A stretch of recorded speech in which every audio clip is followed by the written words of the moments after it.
السلام علیکم ورحمۃ اللہ وبرکاتہ۔ میرے پیارے بھائیوں اور بہنوں، آج کی اس ویڈیو میں ہم بات کریں گے رزق اور دولت کے بارے میں۔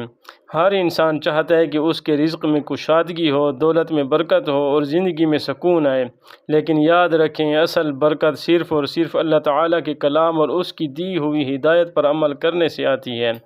آج ہم آپ کو ایک مجرب قرآنی عمل بتائیں گے جس کی برکت سے انشاءاللہ تعالیٰ العزیز رزق میں اضافہ اور دولت میں برکت ہوگی۔ اللہ تعالیٰ قرآن پاک میں فرماتا ہے، بسم اللہ الرحمن الرحیم، وَمَن يَتَّقِ اللَّهَ يَجْعَل لَّهُ مَخْرَجًا وَيَرْزُقْهُ مِنْ حَيْثُ لَا يَحْتَسِبُ۔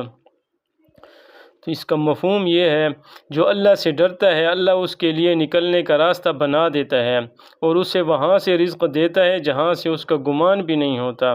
تو پیارے بھائیوں، مغرب کی نماز کے بعد اور عشاء کی نماز سے پہلے سورہ واقعہ کو پڑھنے کی عادت بنائیں۔ جو شخص سورہ واقعہ کو مغرب کے بعد پڑھتا ہے تو اللہ پاک اس کو کشادہ اور برکت والا رزق عطا فرماتا ہے اور اس کے تنگ دستی، فقر و فاقہ ختم فرما دیتے ہیں۔ کوشش کریں کہ سورہ واقعہ کا یہ عمل روزانہ کیا جائے، کیونکہ احادیث میں اس کی بہت زیادہ فضیلت آتی ہے۔ اور دوسری بات یہ ہے کہ حلال کمائی پر اکتفا کریں اور حرام اور سود سے ہمیشہ بچیں۔